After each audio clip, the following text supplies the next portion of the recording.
Welcome to the Strategic Project Leader, where we help you leverage strategic project management so you can achieve your goals. Now, here's your host, Bola Alabi. Welcome to another great episode on the SVL podcast. This is exactly where you get all the strategies, the tools to help you elevate as a leader. We talk about strategy, project, technology.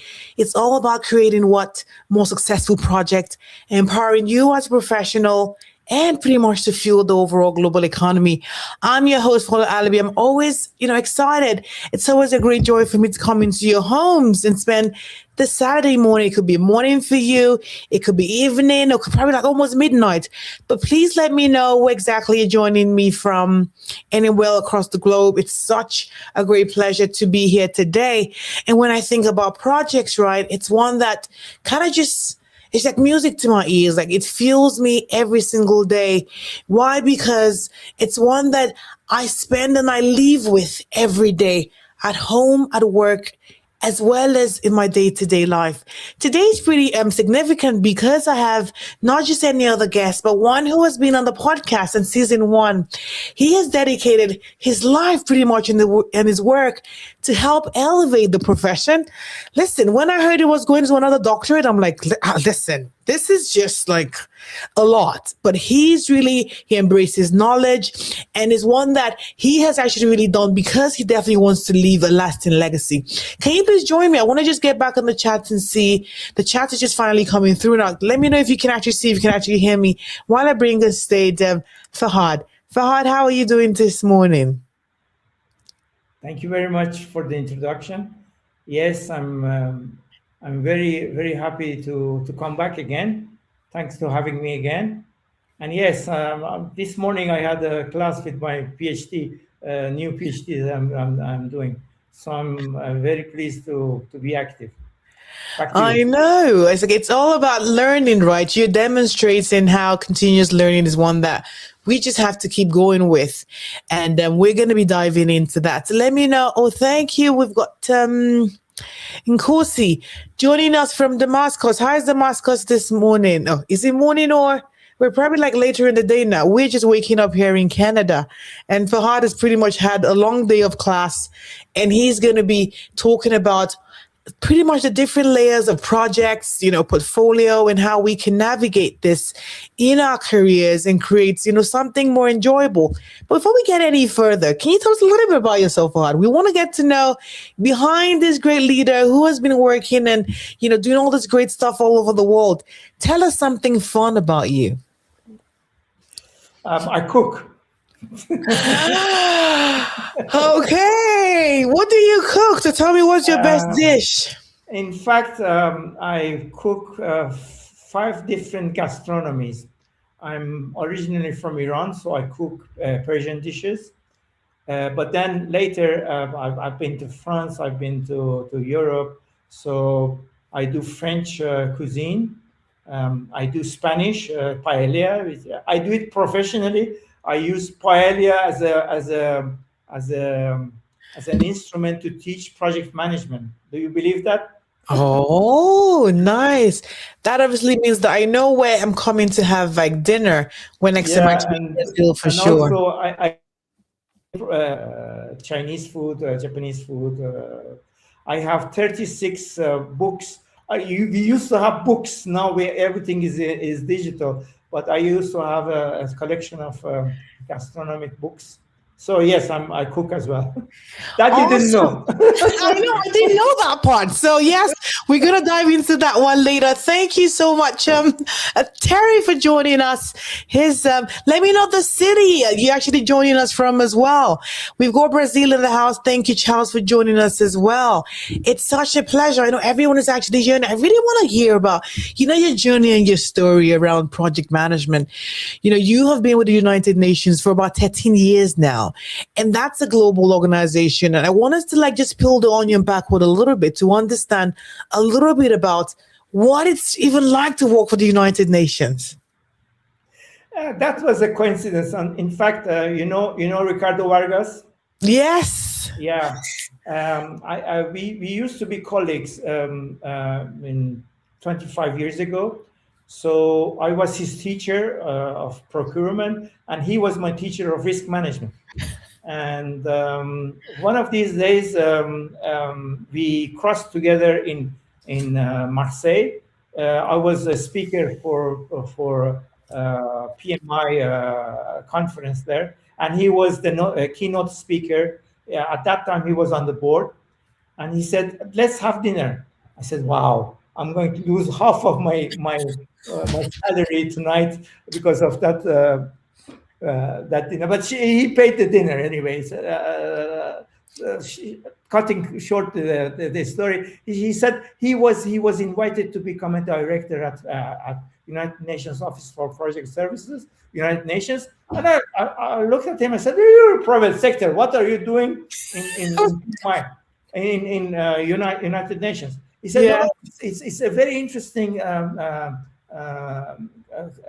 thing. I would like to know how you can extend the project management application in humanitarian and development arena." And I said, "That's a very good idea." After the dinner, I went on the site and I applied for a job. Right there, really fast. Right there. That was in July or something like that. And then I passed several stages. For a position in Copenhagen at their headquarters. And then they said, "Unfortunately, we got somebody else." So okay, so I went back to my business consulting and teaching project management. And a month afterwards, they sent me a message: "That job that you applied is taken. Do you want to apply for this other job?" I said, "Why not?" And it was a project management advisor. Doing what I was doing, which was consulting and teaching for the United Nations. I said, "Well, perfect. It's in my comfort zone." So that's right. I thought it was my comfort zone, but my first mission, they gave me Yemen, and it started a civil war there. So I knew what project management, portfolio management, PMO is about, but I didn't know what this kind of unstable situation would bring me to. So yes. Oh my goodness! So what was it like, right? Just navigating Yemen and everything with all the situation that was going on there. So were you able to focus on your project? It was hard. I always have fun. I used to say, I'm in a 5-star prison because the hotel was a 5-star. It had jacuzzi, 3 swimming pools, barbecue, whatever you want. But I couldn't leave that hotel. Oh my goodness! So you were living the life like exactly 5-star prison. Oh gosh! But I bet you, so many people will actually trade whatever it is you're doing today to actually have that life. So we really want to get there. Yeah. Before we get into the career path, let us kind of look at the overall, position of the United Nations. So how is project management positioned within the UN, that ecosystem? Some of our agencies, we have around 37 agencies, programs, funds, and the whole family of United Nations is a very, very complex kind of situation. So some of the agencies are operation-oriented, routine. And some of them are oriented to projects. One of them is the United Nations Office for Project Services, which used to be a part of UNDP, and it was spinned off because it used to use, it was serving all the other agencies as well. Said, why don't we just create an autonomous agency to look into project services? So our organization is totally project oriented. So we are present when there is project. When there is no project, we wrap up everything and we go. You're not present when there is no project. Is there a time there's never a project? There's always something. There's always something to improve. We are active in 140 countries. In some of the countries, from time to time, we don't have a project. So we close down the office and go to another country. Then we come back. and we come back when there is new projects. We open again.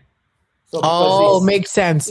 yeah, Of because course. we could not have fixed cost if we don't have any activity. So it's Oh, not okay. business wise. It's not justified. You know. Definitely. That makes a lot of sense.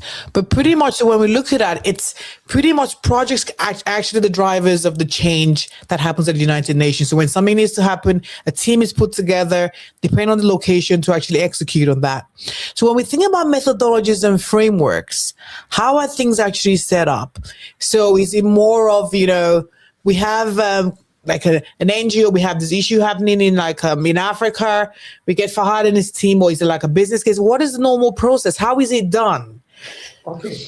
Generally speaking, for all the United Nations model, business model, we use result-based management.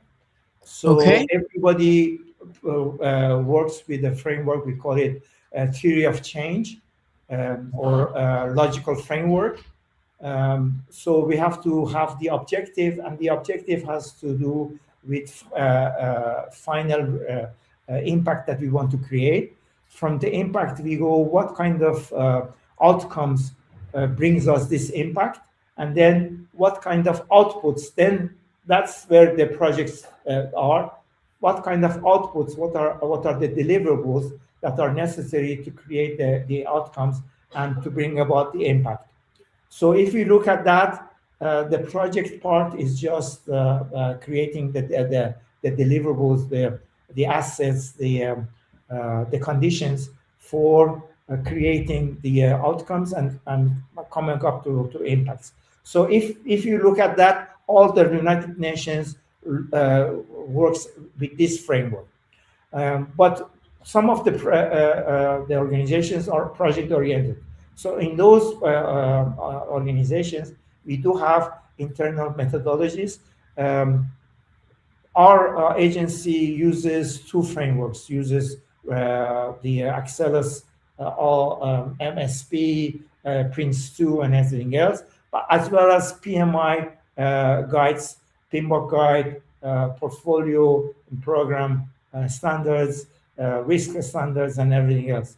So our organization created an internal project management based on these frameworks. But since we are project oriented, we had also to adapt to some of the phases that are not normal in internal projects of the organizations. For example, we have to develop a proposal. Proposal is on the supply side of project management. It's not on the client side. The client side normally creates a business case, feasibility study, and needs of their organization. We, on the other side, we will study their business case and say, okay, for your business case or your feasibility study, this is what we can do in terms of project implementation.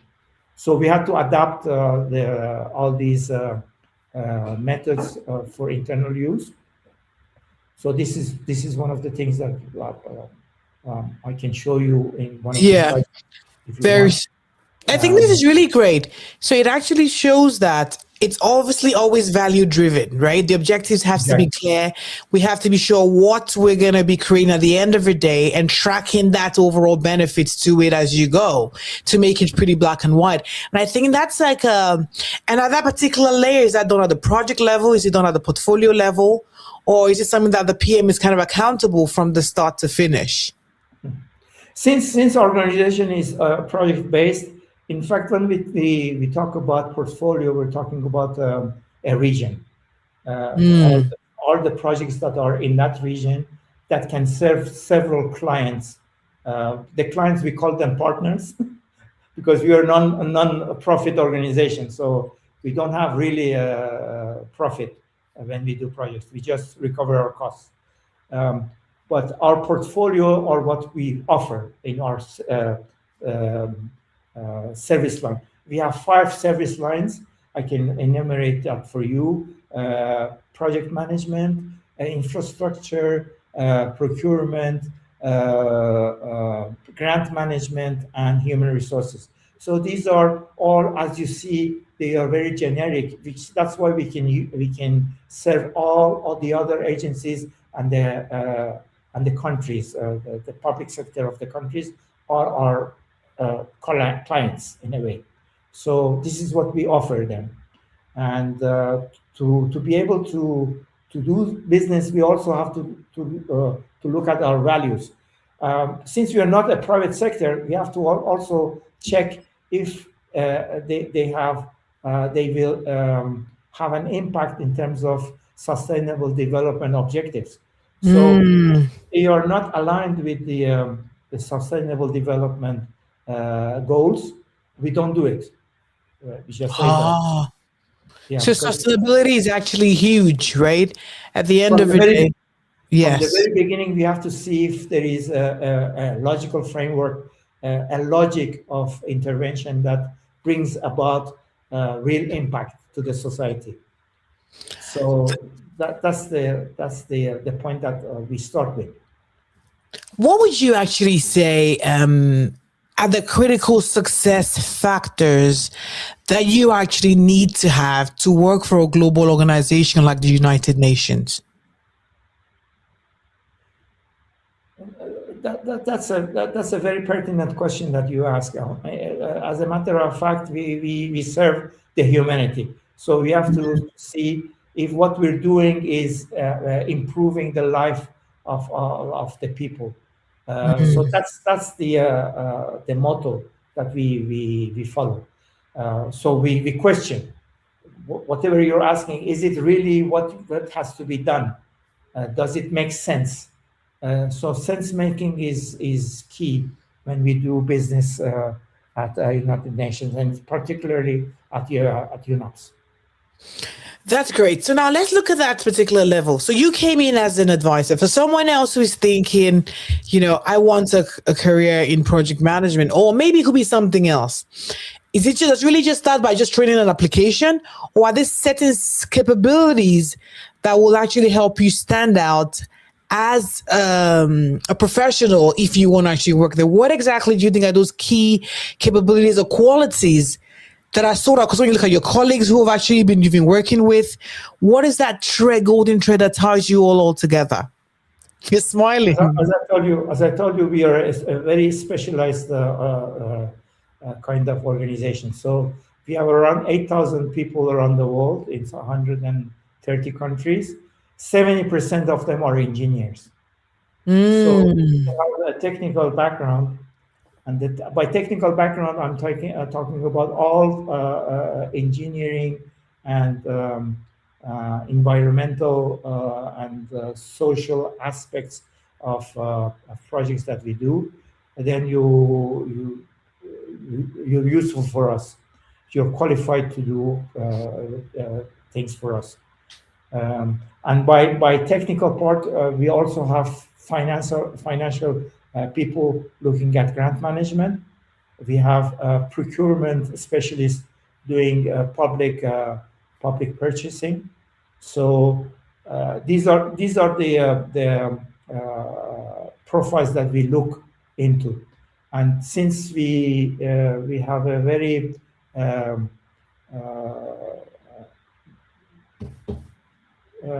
diverse. Diversity is very important for us. For example, gender parity. So ladies have more chance of working for us than the men do. Did you say that? For the same job, if the woman is applying with a man, if they have the same evaluation at the application, the woman will be hired. So. Oh, I think that's amazing. We just got that. Someone just said, Gray Johnson was like, that's amazing. There's somewhere that women can actually maybe get a chance at a shot at it. But I think that's great. So there's a push to help, the women to elevate as well overall at United Nations. For all the women. Gender mainstreaming is not only for the project that we do, but also internally. I'll give you an example. I had a consultant on my team that she had a recent baby, but she had to go on Maternity leave. missions. No, she has to go on missions in the field. So I created all the possibility for her and the The nanny to baby. go together. So we have to Oh, create conditions for women to be able to practice their profession, and do it naturally, embedding it into the to your system. day-to-day work. Yes, That's exactly. heaven then. So you can even get your nanny to, like, pack your bags and go with you on site, right? So you have the care. That's really Exactly. good. So they're very, very intentional about, that empowerment piece as well. So when I look at the structure on projects, and you see the way we have executives, we have the project teams delivering. So what kind of collaboration happens?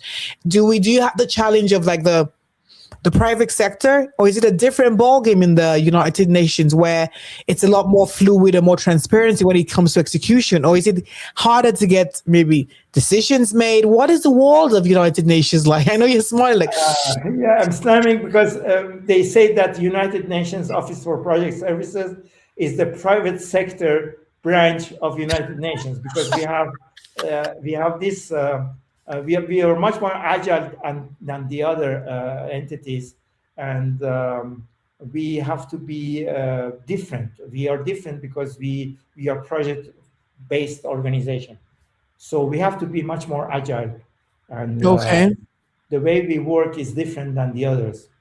And for example, now we are at Gaza. We have a big operation in Ukraine for reconstruction of Ukraine. So we have to be adaptable, and we have yes, to be agile, and we have to we call it time is of the essence. So we have to be fast. speed. So yes, Speed is very speed important. is very important. I think that's really great. For those who actually joined us, thank you so much. We just got some more people who actually joined us as well. Timmy San, thanks for joining us as well.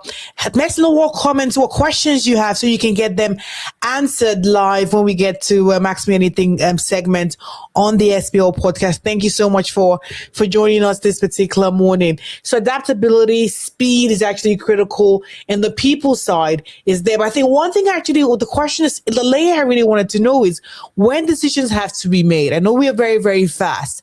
Is it easier to get, approvals done, or is it more you still have to go build that muscle of like influencing without authority kind of thing? What you deal with, or is it a lot easier to say, it's a great day today. I know that the change I need is going to come through because I work at the United Nations.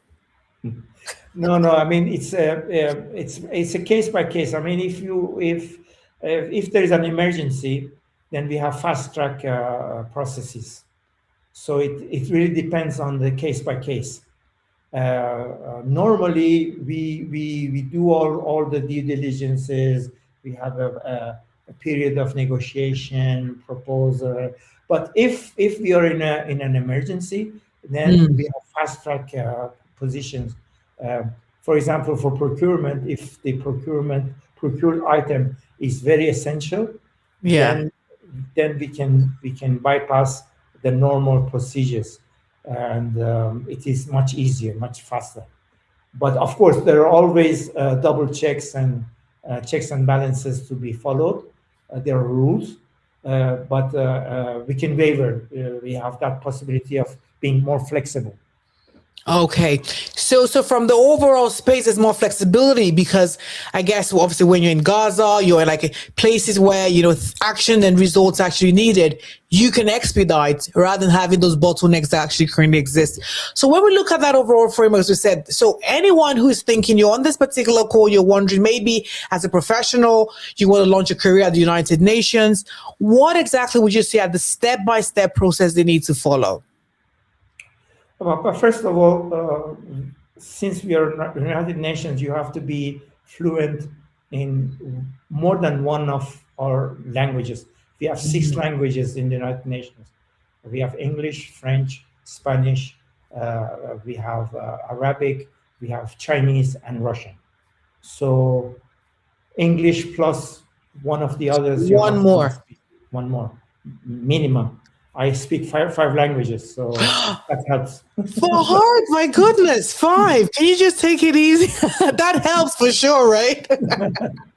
That helps a lot. I mean, I can be sent anywhere in the world, practically. So this is one of the advantages. But of course, it doesn't make sense if you only speak languages. You have to have also qualifications. So, well, as I told you, in our organization, we value engineers, we value environmentalists, we value procurement specialists, we value health sector specialists because we do a lot of procurement. We also build hospitals and equip hospitals and things like that. So these are the qualifications that we are looking for. Of course, administration in general, economists, administrators, business people are also well viewed because we do public-private partnership as well. Partnerships. So we have to know how to create a project finance, for example. So these are the qualifications that we look into, but also experience doing things because we are the doers. We used to say that UNDP are the thinkers and we are the doers. So we have to be able to show that we are capable of delivering. The delivery is very important for us. Okay, they will want to see the results. Okay, so now we know language is actually out of it now. We have to have more than one language. And then you have to then obviously be able to, is it target a particular space or is it a case of where you have to work with a particular region or it has to be like a global piece? When you come into the UN, you should be willing to go anywhere. You can go anywhere. You can go anywhere. Of course, there are some restrictions, some countries profile you're not able to work in some of those regions, but in the all the others you're capable of working. I mean it's a case by case, but normally if you have the qualifications you can be sent anywhere in the world. Okay, anywhere in the world. Okay, so let's look at the implementation of all that. So you have the languages. So you apply for a role, and you do. Is it like an intriguing interview process? I know even for some tech companies, they have like multiple layers of like interviews. So what is it like? Is it more like laid back? You do presentations, and even people. I've got a question. People saying that if you want to do like business with the United Nations, maybe supply services, talk about supplying and all that. How can they get to do that? Because we have some employeepreneurs. Yeah, the first step is to create your profile. So you go on careers.unops.org. And you create your profile. In the profile, you have to put all the information that is relevant, not only your the personal information, but also what are your experiences are, what are your academic background is, what are your certifications is about. So that is the first filter. So that's for you to be able to enter the long list. To be shortlisted, it depends on each of the necessities. So we only use this platform for hiring for any level, from the director executive to the most simplest jobs, are all through this platform that we have. It's called careers.unops.org. And there you have, as I told you, you have stages, a long list, short list, then you have written test, and then you have interview. The interview is based on competency, so we call it competency-based interview, CBI. So we check, the interview is in a way that we check not only the knowledge of the person, but also how he has applied it in similar cases. So it's a case study kind of interview. You have to describe in a given scenario, what was the CBI has 7 criteria. For example, leadership, problem solving, partnership, ethical aspects, and everything.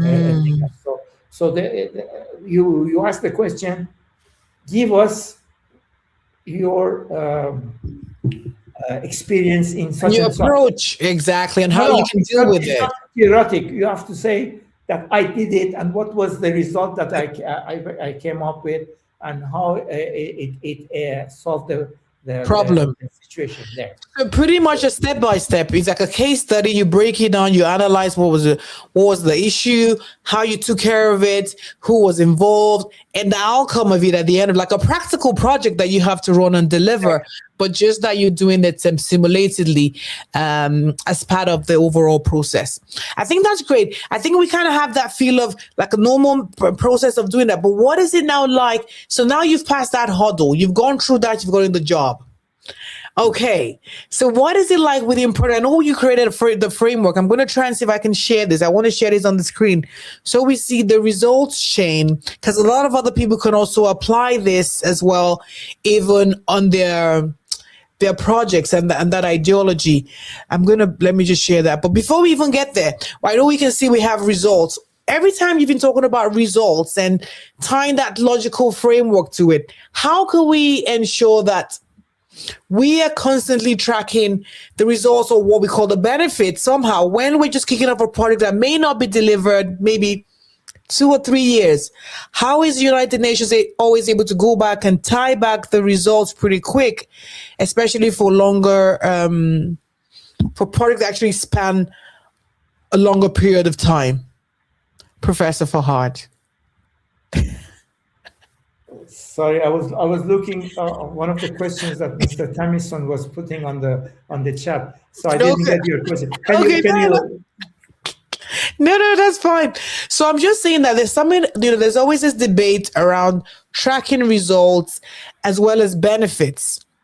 For projects that span a longer period of time, how is this project office team able to connect that benefit? Who owns the benefit? How to ensure that we're delivering the benefits anyway? And how far does that actually go and get? Who's responsible? Very good question. In fact, it's challenging because since we are project-based, when we finish constructing the hospital and the hospital starts running the patients and running, we're out. We're in the next project. So we have to build in mechanisms of feedback, and of course, the owner of the hospital would be responsible for having the benefits and tracking it. But we want to see that the hospital that we did, and based on the logical framework at the outset, was what the English say, it was value for money initiative. What we invested there had a result. So it's very important for us to understand. Yeah, if you put the on the right side, yeah, exactly. If you can increase this one, that would be fine. As you see, this is what we call a value chain. The British call it the 4 E's: economy, efficiency, efficacy, and equity. So this is what we are looking for. We can do it from left to the right or the right to the left. Let's do it from the right to the left. If we want an impact, let's say that we want to increase the human development index of a given region. That is on the right side. This is the impact. So first of all, we have to do a diagnostic. Which one of the 3 elements is more complicated? Education, health, or economy? So if you know, for example, that in that region the most pressing issue is health, let's say that we want to increase the index of health in that region. What should we do? Do we have to put a maternity clinic there, or a general hospital, or both? And then that would be the way to increase the health in the results in that region. That is the income. That is the outcome. And for that outcome, we need a maternity, the new maternity. Okay, so that maternity is the output. For that one, we need a project. That is the activity. We have to create that maternity. We have to equip it, and we have to hire people to run it. So this is the activity, and the input are resources. And who is going to fund it? Where does it come from? How we can justify that? So that's the input. Input is also equipment, materials, people that we put to create the activities. So this is the way we do it. We do what we call backward planning and forward planning. So we start from the end in mind and say, okay, for that one, what is the best solution? And the solution has to be done in a way that in the end you can be sure that you will contribute to the impact. But as you said, the project ends, we sign it off. What happens is that we have to have what we call monitoring and evaluation processes, so that to check to see if really we have improved the health of that region by reducing the maternity mortality of the women, or child mortality and everything else. So these are hard information that we have to collect afterwards. If we're not there, we have to make sure that for the entity that we created, that they are going to do it. We have to make sure that will happen. Okay. So who is the we then? Who does that? Is obviously the project services team would have actually moved on to a different project. Is it like a team who manages that? Or is it kind of left in limbo somehow, hoping that someone picks it? We have to do what we call handover. So we hand it over to somebody. Okay. If this somebody can be ourselves. We did that for Peru. We did all the projects in the health sector, and then we stayed along for 3 years to track what we call monitoring and evaluation, to see the efficacy, the effectiveness of that program.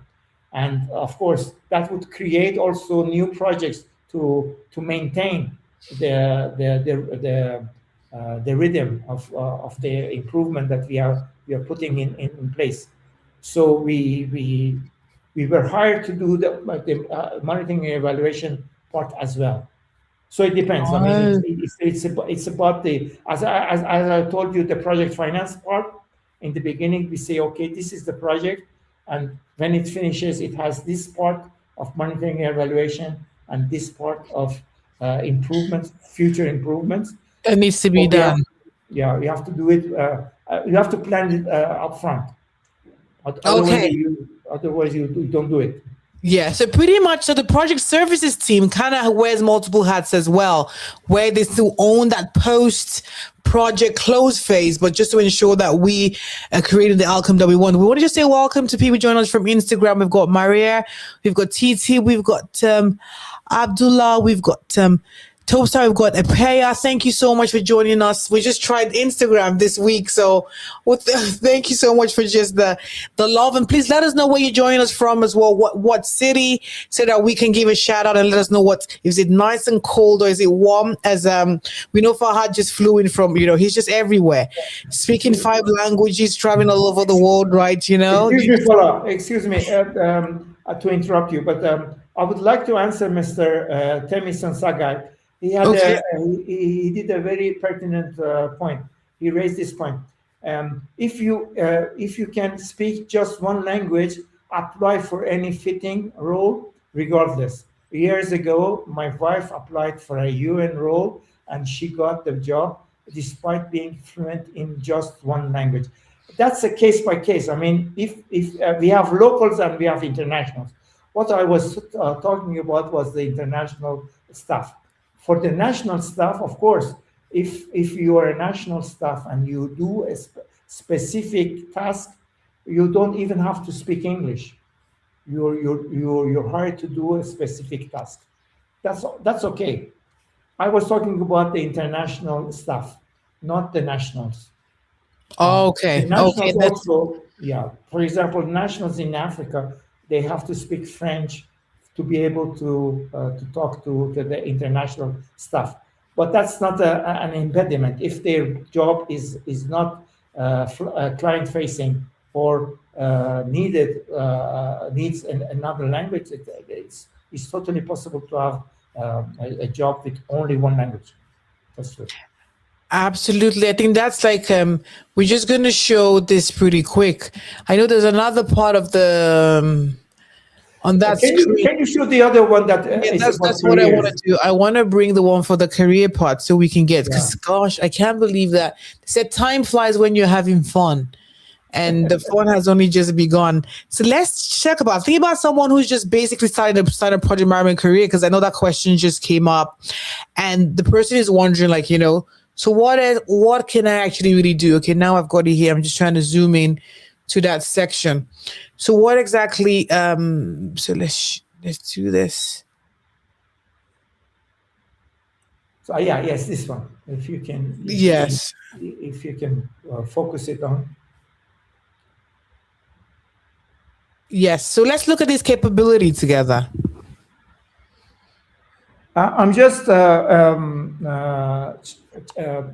chosen the project, program, and portfolio oriented part. I didn't put the procurement, nor the finance, nor the human resources services that we do. Okay. So if you look at this, for example, this PSO is a project support officer. Yes.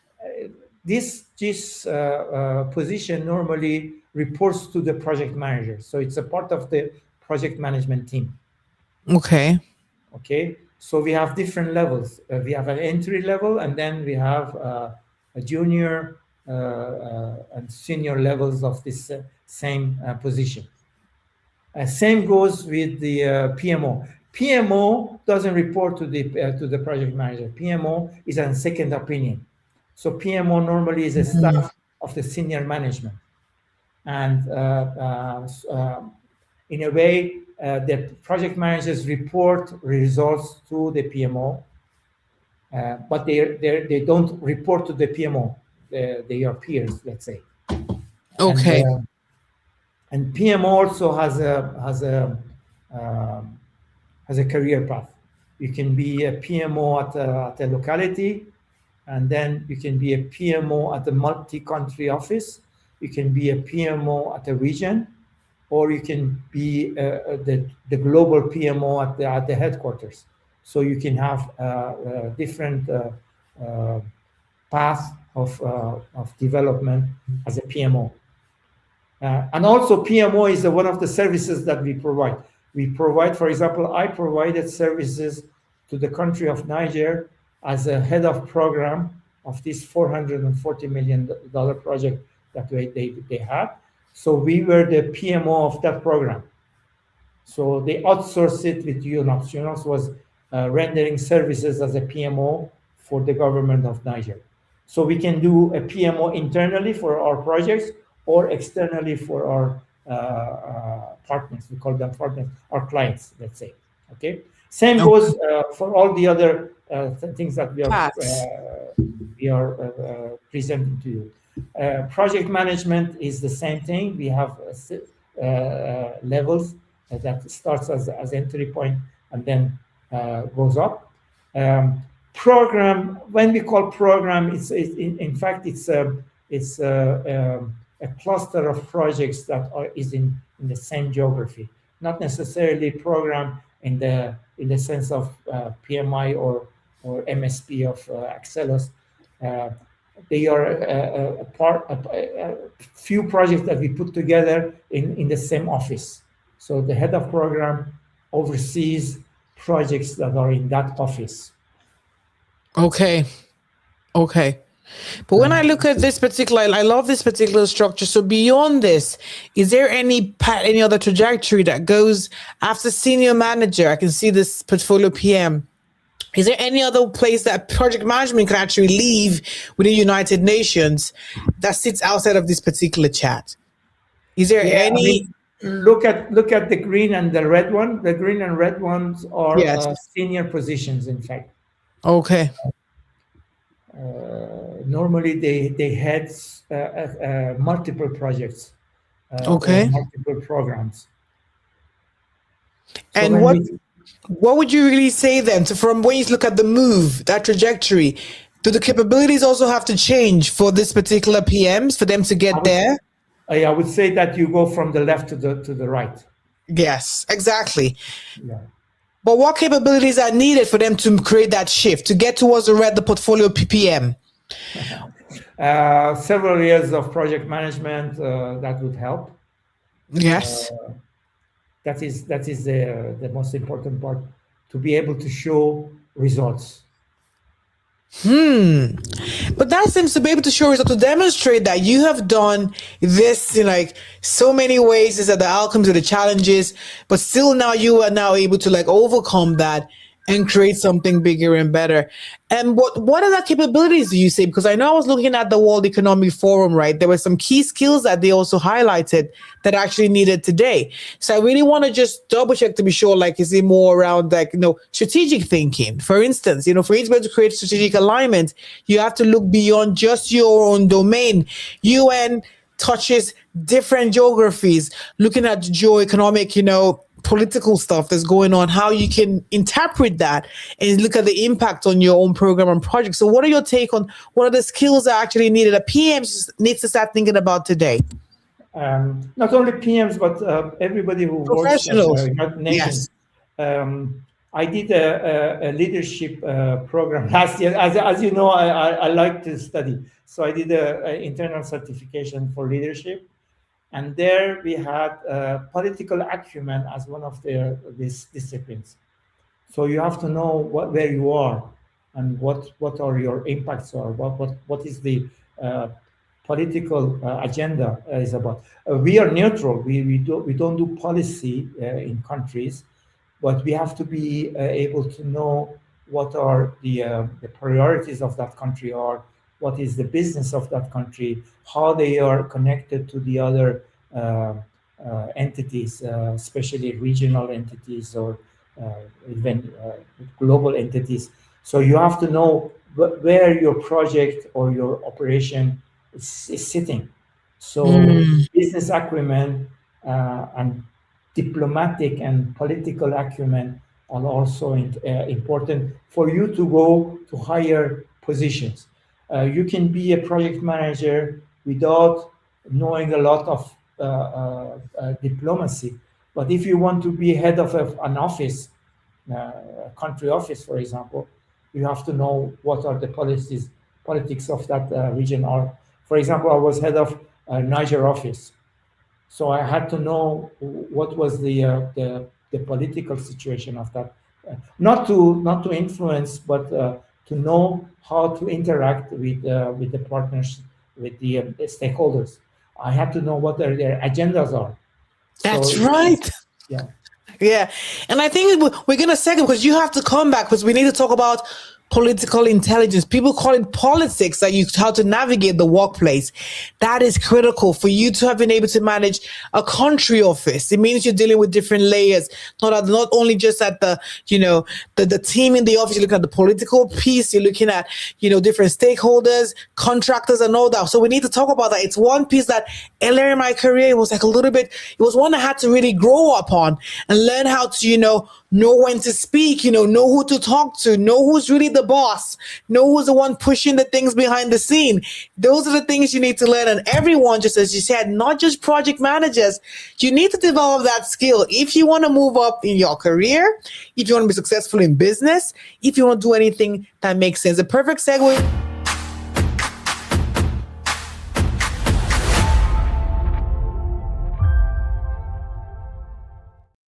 Now, let's talk about how we can apply this in our personal life. We've been talking about navigating the global landscape. This is great. We've talked about different skill sets. We've talked about, how we can land our dream jobs. But again, overall, I say business and life cannot even be separated anymore. Farhad, how have you really created this life? Because I know you really want just so many layers that you bring together. You are the number one, but always happy, always excited. I know we talk about being always seeing something great in every day. How have you been able to take all of this experience from project management, from life to create something bigger and better that's more sustainable for you today? That's a very challenging question. Very challenging, right? No, not for a man that speaks 5 languages. No, but I mean, what I did a business school in France. It's called HEC, and they say that the more you share, the more you grow. So one of the things that nowadays I'm keen to do is to share whatever I have acquired in the last 45 years of my experience, but of course academic world as well, because in that period I did 3 master degrees. I'm starting a second PhD, and so whatever I'm accumulating, I have to give it back. So this is one of the things that I'm very motivated to do so. Awesome. So I know you want to give back. So what are those things that you haven't really hit the nail on the head? So are you more of a better planner, for instance? Like, have you taken that knowledge, you plan better at home? Or is it a case that now in your own personal development, you are more like attuned to finance? How have you been able to translate that? Because I tell people that the skill that we learn is one that is multifaceted. It goes beyond, it doesn't just, end in the workplace.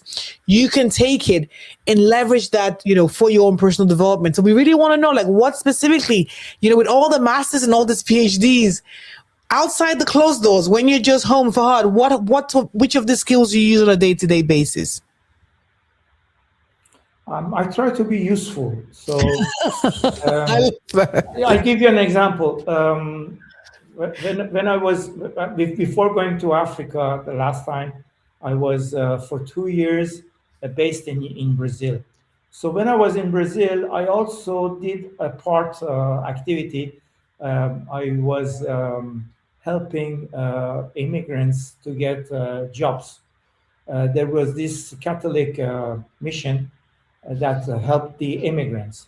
So my job was to go there and be their interpret in their interviews for jobs. So this is a way that I found to help the Haitians. They speak French, and people from Bolivia who spoke Spanish to get jobs in Brazil. So I was together to help them get a job. I did a few hours a week on that activity, but I mean, this is a way that I find happiness. Yeah. Yes. And that way you can give back and people can share, people can actually learn, and get even way more out of the experience of what you've actually done so far.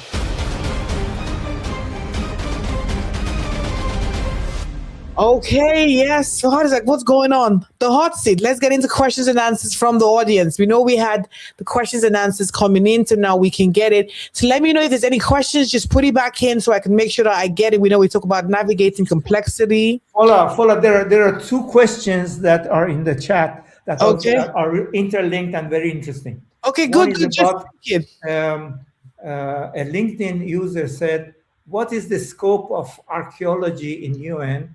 And another person spoke about how I have the same question for museums and anthropology. A very, very interesting question, because I have 2 cases that I can put. One in High Sea. After the earthquake, they had some problems with the National Archives. They had to, in a way, save it. So UNOPS did a project to recreate National Archive of High Sea and to preserve all those historical information. that's on the museum, let's say Right, yeah. museum archive part. And recently I was in Niger, and there UNDP, not our agency, but UNDP created a mission to create a museum of archaeology in a region in Niger where they had a lot of dinosaurs. So they created a museum. Unfortunately, because of security, there are not people going there to visit. But the idea was there. I mean, our sister agency created a museum of archaeology based on the things that were in the place. So yes, UNESCO is one of the things that is in that field of activity. But we as doers, we from time to time we have to jump in and do the infrastructure Work as well. Yes, I know. It was so lovely because I visited, I went to Cairo and I was able to visit the new museum that was built by another UNESCO site. It was absolutely fantastic. Can you hear the echo? Can everyone hear clearly? I could just hear some feedback in the background. So when we talk about, preserving history and all of that, that's actually pretty neat and pretty fantastic. We've got another question, says, what advice would you give someone like me who wants to work on projects that truly makes an impact? Oh, United Nations is a place you want to be for sure. So I'm going to give that to Farhad. Impact is a very generic word. You can make impact in several areas. Ways. For example, food security, one of the things that we do a lot all around the world.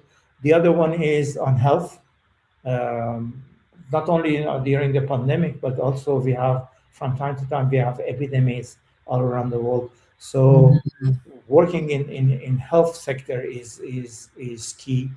Another thing that we are very keen is on education. Our sister agency, UNICEF, makes a difference teaching children, adults, and this is something that makes a real impact, very objective, tangible impact. So these are the examples that I can give you right away. Yeah, and I think so overall, I think what Farhad is actually saying is that you need to go back and double down and say, what area do I want to create an impact? Is it more around the health sector? Is it about, sustainability, environment? What area is it? And there's actually one institution or the other you can always work and partner with where you can leverage project management skills to help you put together a plan, work and create real impact, overall.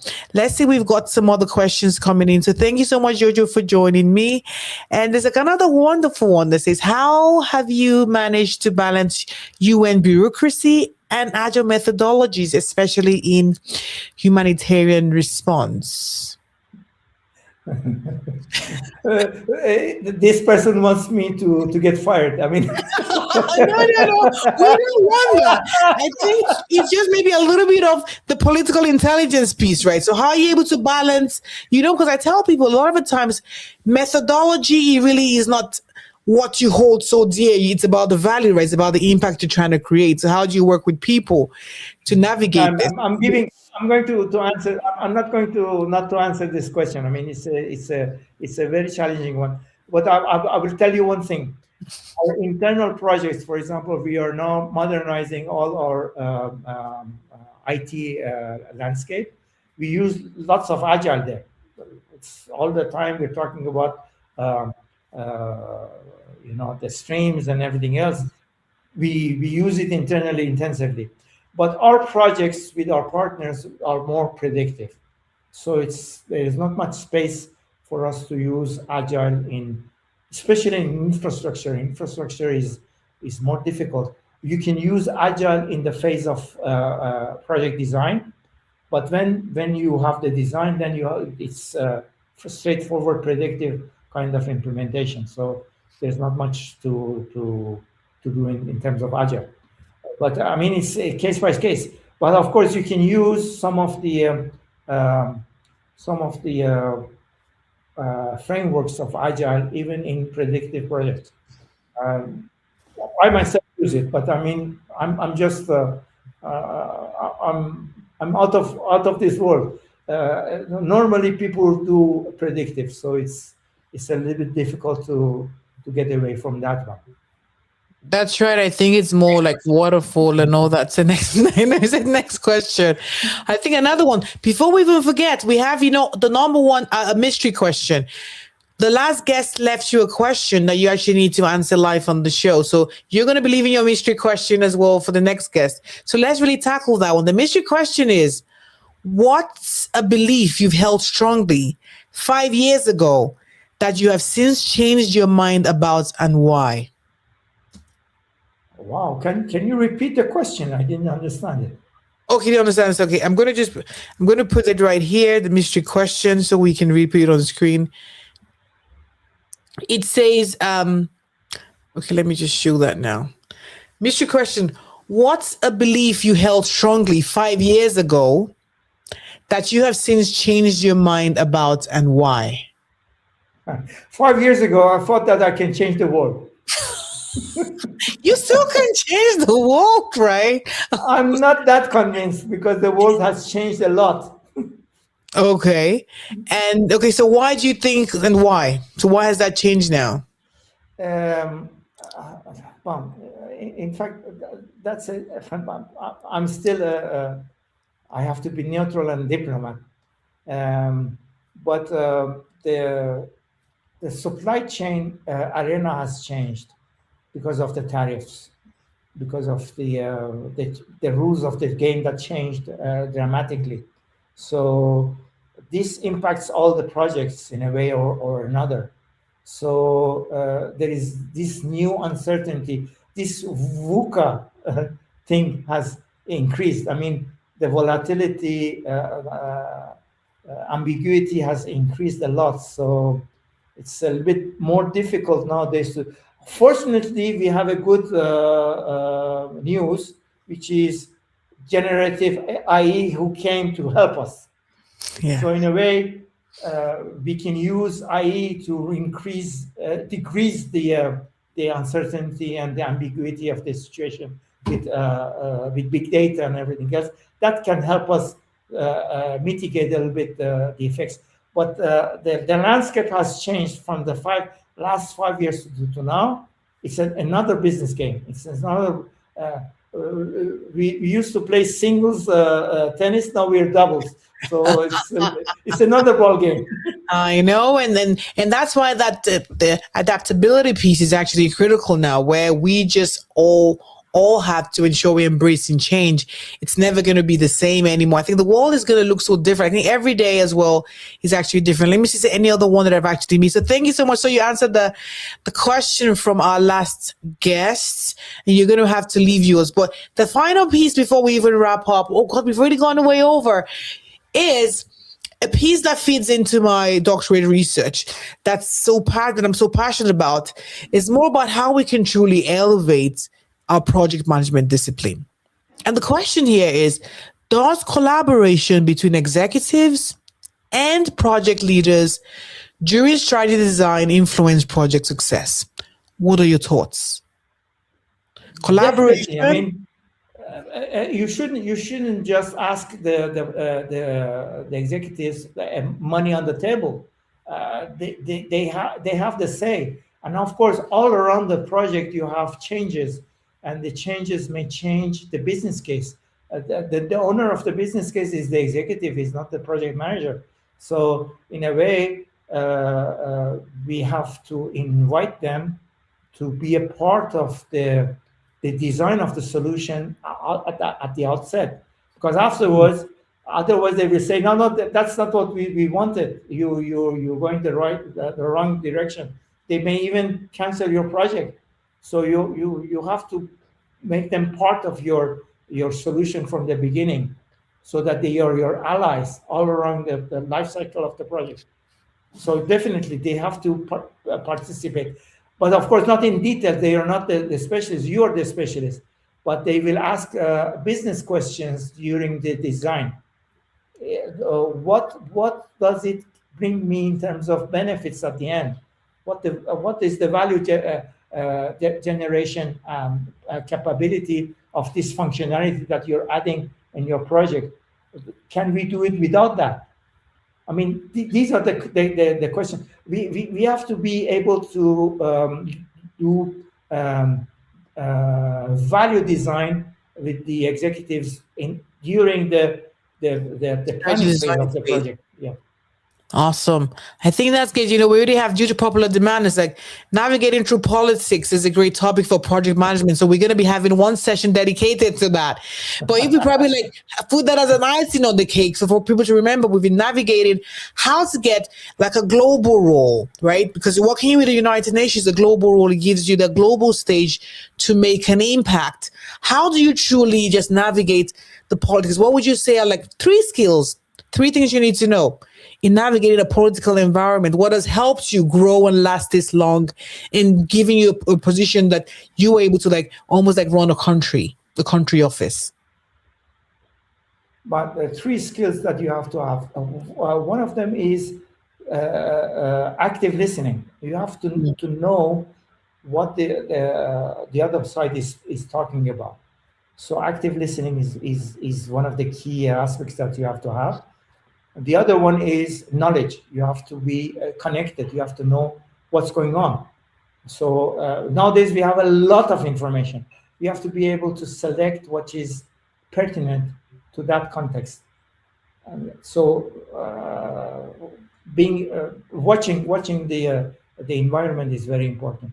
And last but not least is the possibility of empathy. You have to be able to empathize with the other side. If you have never seen the situation, how can you judge if it's pertinent or not? So you have to put your in their shoes, feet in the shoes of the other one. Yeah. I know, goodness, it's been such a great, session today. Farhad, I want to say thank you so much for being here.